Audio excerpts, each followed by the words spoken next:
All right, so I'm gonna show you guys a gluing demo, and I've got all my pieces like roughly laid out. I still have to kind of work on the hair, figure out how I'm gonna do this back piece that comes down, but I can definitely start gluing the face a bit. So what I'm gonna do is gently take off the top layers of my collage and put them off to the side away from any scraps because I don't want to get them confused with the scraps. You might even want to clean your space before you start gluing. I would recommend that. That's what I should have done. So I'm gently taking away the top layers and going down to where I started, which was this piece right here. And then I'm gonna kind of keep my next stage of layers close and then my final layers a little further away so I remember. So I had actually cut this to sort of fit, so that's perfect. And what you're gonna need for gluing is a couple sheets of scrap paper. One larger to be kind of the base to glue on top of so you don't get any sticky stuff on your drawing, and then one smaller, and this will be used to smooth down. So I have 2 sheets of scrap paper. I'm gonna turn over my piece.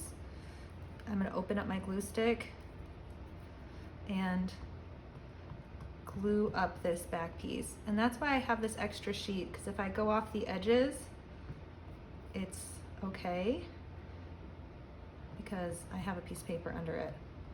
I'm gonna put the lid back on my glue stick, even in between gluing. It's nice to do that unless you're doing a ton of pieces at once. And then I'm gonna position this where it needs to be. And then instead of smoothing it down with my hands, because I might have a bit of glue on my hands, especially after doing 3 or 4 pieces, I'm going to put the piece of paper on top, and I'm gonna use my fist, or you can even use this flat part of your knuckles. Is a nice thing to use to smooth down the edges. And really press. And it might seem like kind of extra steps to take, but this is how you make sure that your collage doesn't become a big old gluey mess. And there we go. And I shouldn't have like a ton of excess, because any excess might end up on this scrap paper. So I would just go through and start to think about, where your layers are. I believe my next layer was my nose piece, and I think I'm actually going to cut this a little bit. So I really only need the first blob of rocks. So, and I don't think that was interacting anyway, so got the nose. And again, I'm not worried about going over the edges because I traced my silhouette with Sharpie. And I would use a thick Sharpie to do that because the thin one wasn't bleeding through very good. But if it bleeds through on yours, great, you can use the thin. You do not have to outline it in Sharpie if you're doing drawing, because you won't need to cut it out from the background.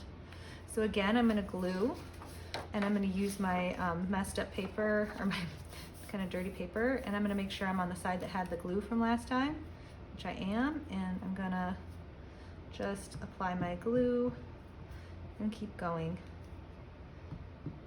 So it's really good to be methodical about this, to be aware of what you're doing so that you know where you're putting your pieces back. And I have a little dab of excess glue there, so I'm glad I'm using this sheet. This will help make sure it doesn't splat everywhere. See, I'm kind of stuck to that. And the cool thing is, while you're positioning, the glue usually dries on these little scrap sheets, so it doesn't get too messy. So that was a perfect example why it's nice to use this. So then was my cheekbone.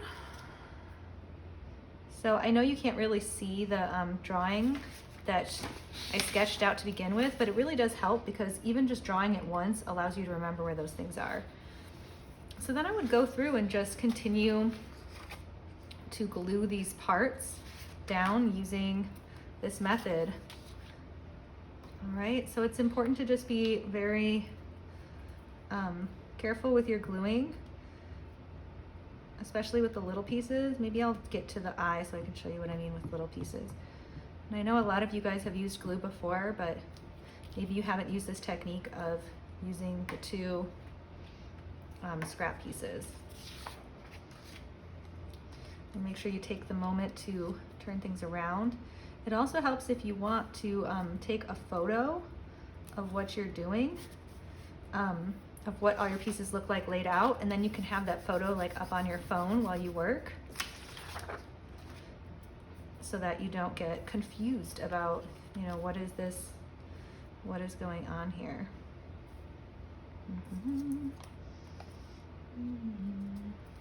Okay, so this was like the back of the head. Okay. I think it was like that.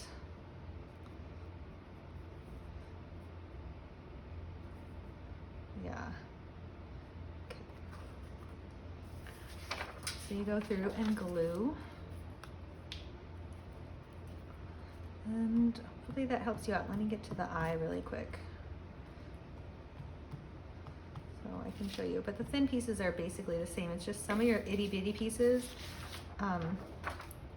Just gonna have to be really delicate with the glue stick so they don't like tear or anything.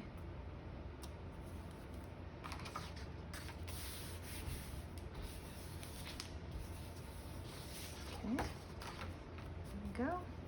And then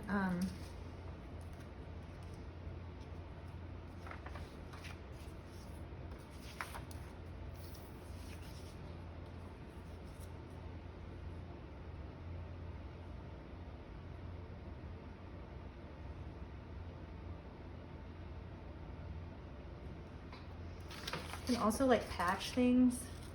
So as you go along, just kind of see where things fit in.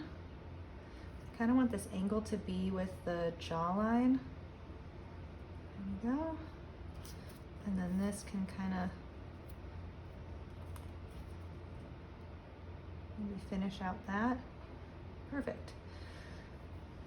And then my eye is going to go on top. And all I mean is when you're gluing, just be careful with your glue stick on these delicate parts. You might need to use your finger and just kind of hold down an edge, because sometimes these really delicate pieces have a tendency to tear. So I'm going to keep working on this, and hopefully this was helpful for you. You can even let these dry and use them, these glue papers, for another project. Okay, take care.